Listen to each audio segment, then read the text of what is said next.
She thought her sharp tongue was her power, and humiliating others was her personal show. But one step too far turned her entire life into a meme and her reputation into ashes. What started as a few sarcastic jokes at the checkout spiraled into a disaster she couldn't escape. Let's dive into how it all went downhill. The day started like any other in the small-town supermarket. The air buzzed with the familiar chaos of grocery shopping, carts rattling, coins clinking into registers, and cashiers calling out prices in a rehearsed monotone. By the third register stood Cynthia, a 30-something cashier with a reputation that preceded her. She wasn't known for her charm or patience. Instead, her specialty was delivering biting sarcasm with a side of disdain, especially if a customer rubbed her the wrong way, which, honestly, wasn't hard to do. Cynthia's sharp eyes scanned the next person in line. A tall, lean teenager stepped forward, his expression neutral yet composed. His plain white t-shirt and jeans screamed minimal effort, but his posture and air of quiet confidence hinted at something more. This was Barron Trump, a 17-year-old who didn't have to say much to command attention, and boy, did he attract it. Cynthia's face immediately twisted in a way that could make milk curdle. She wasn't just irritated, she was activated. She recognized the name before he even said it. For her, this wasn't just another customer, this was a chance to make a point, or at least make herself feel better. As Barron placed his items on the conveyor belt, Cynthia's performance began. "Oh, look who we have here," she said, her voice dripping with mock sweetness. She swiped the first item as slowly as humanly possible, making a deliberate show of inspecting it. A little rich kid doing his own shopping. How cute. Barron didn't respond. He simply watched her, his expression unchanging. But Cynthia wasn't the type to let silence deter her. She leaned into the moment, her voice getting louder, ensuring everyone within earshot could join in on the fun.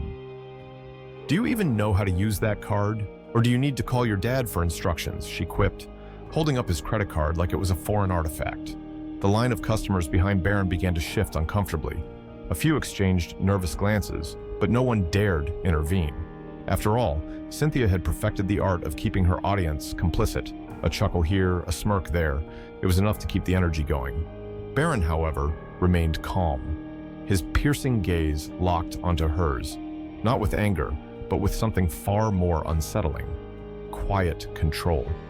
It was the kind of a look that said, "You'll regret this, but I don't need to raise my voice to make it happen." Still, Cynthia pressed on. "Let me guess," she said, holding up a carton of eggs. "These are organic, right? Gotta keep up appearances, huh? Or did someone else pick these out for you too?" She laughed, a sharp cutting sound that echoed across the store. At this point, even the more entertained onlookers began to feel uneasy. Barron hadn't said a word, but the tension around him was palpable, the kind of tension that made you want to look away but couldn't. One customer leaned over to another and whispered, "Is she serious right now? That kid hasn't even flinched." But Cynthia wasn't done. She crossed her arms and smirked, clearly mistaking Barron's silence for submission. "Well, don't just stand there, sweetie. Swipe your card, or are you waiting for someone to spot you?" For a moment, the supermarket seemed to hold its breath. Barron finally moved, but it wasn't to swipe his card. Instead, he leaned slightly forward, his calm demeanor unshaken. "Thank you," he said, his voice even and measured. "You've been illuminating." The words were simple, but they landed like a gavel in a courtroom. Cynthia blinked, momentarily caught off guard. Before she could muster a comeback, Barron added, "Oh, and don't worry, this'll be remembered." As he stepped aside, the customers behind him whispered amongst themselves. Some looked at Cynthia with thinly veiled judgment, while others kept their eyes firmly on their phones, as if anticipating something to happen. Barron walked out of the store without another glance, but as the door swung shut behind him, one thought lingered in the air. This wasn't over.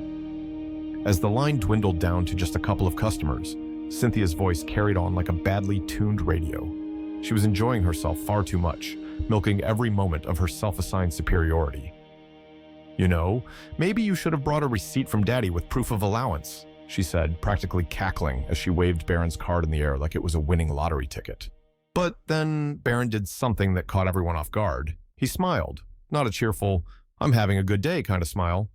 No, this was the kind of smile that sent a chill down your spine, the calm before the storm.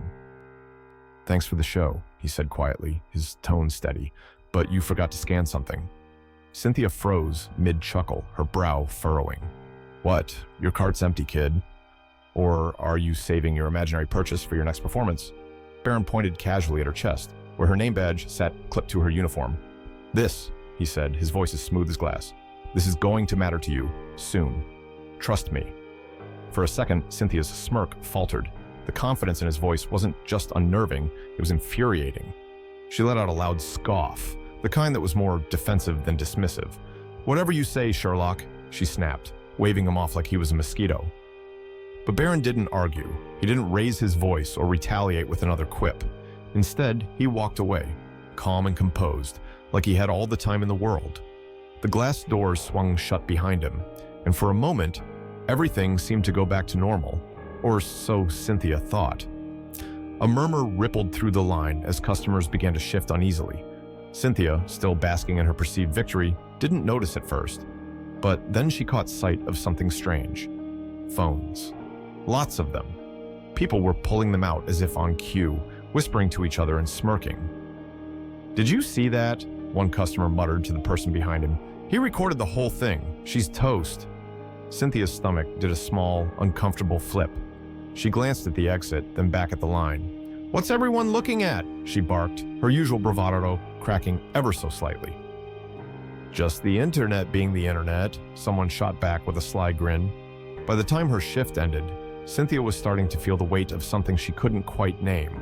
She shrugged it off, convincing herself that whatever nonsense was circulating online would blow over by the morning. After all, she was just doing her job, right? But the universe had other plans. Within an hour, a video of the entire incident surfaced online. No captions, no commentary. Just the raw footage of Cynthia's sarcastic tirade against a teenager who hadn't uttered a single harsh word. The video quickly caught fire, gaining views and shares faster than she could have imagined. The hashtags? Simple but damning. #respect goes both ways and #do better. The comments section was a battleground. This is why customer service gets a bad rap. How do people like her even get hired? Props to the kid for keeping his cool. I'd have walked out too. Cynthia remained blissfully unaware of the chaos unfolding online until her phone buzzed later that evening. It was her manager. "We need to talk, now." Her heart sank. This wasn't just a bad day at work anymore. This was the beginning of something much, much worse. The next morning started out like any other for Cynthia. She threw on her uniform, grumbling about another day dealing with ungrateful customers, as she liked to call them. If she noticed the buzzing notifications on her phone, she didn't let them bother her. In her mind, yesterday's little incident was water under the bridge. But the second she stepped out of her car and approached the store, she knew something was wrong. Reporters were everywhere, cameras flashing, microphones shoved in her direction, and voices calling out her name. "Cynthia, any comments on your behavior? Do you regret what you said to the boy? Is this how you treat all your customers?" Her stomach dropped. She froze mid-step, blinking at the chaotic scene unfolding in front of her. People were shouting questions faster than she could process them. "What the?" she muttered under her breath, her confusion quickly giving way to irritation. "Why is everyone acting like I committed a crime?"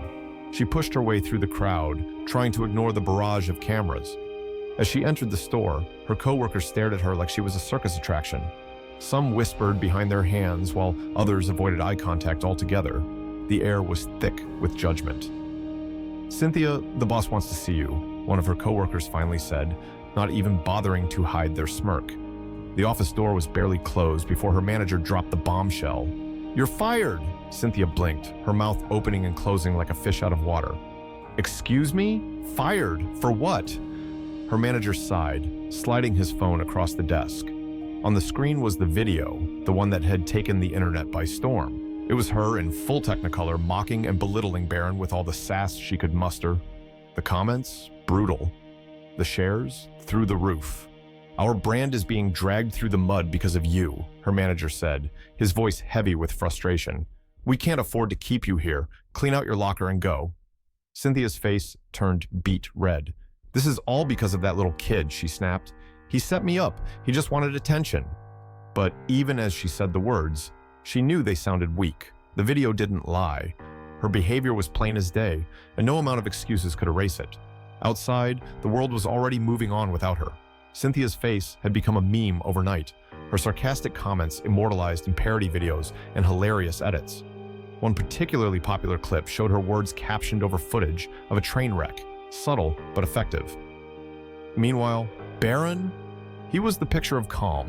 He hadn't posted a single follow-up comment or reaction to the chaos. His silence only added to his mystique, and people couldn't stop praising his composure. "Honestly, this kid is a class act," one tweet read. "He didn't even have to say anything. The video spoke for itself." Another added, "Cynthia played herself. Lesson learned, don't mess with someone just trying to buy eggs." By the end of the week, Cynthia's name was synonymous with arrogance and poor judgment. Jobless and humiliated, she faded into the background as the internet found its next big scandal. Barron, on the other hand, walked away with his dignity intact and a growing legion of admirers who respected how he handled the situation with grace and maturity. The moral of the story: some battles don't need to be fought with words. Sometimes all it takes is a calm demeanor and the truth to let the world decide who's in the wrong. How would you have handled this situation? If you were in Barron's shoes, do you think staying calm was the best approach, or would you have spoken up? Share your thoughts in the comments below. Have you or someone you know ever experienced something similar? Let's hear your stories. Your voice matters. If you enjoyed this story, give it a like, and don't forget to share it to spread awareness. This story was created to shed light on important issues and inspire positive change. Together, we can make the world a better place.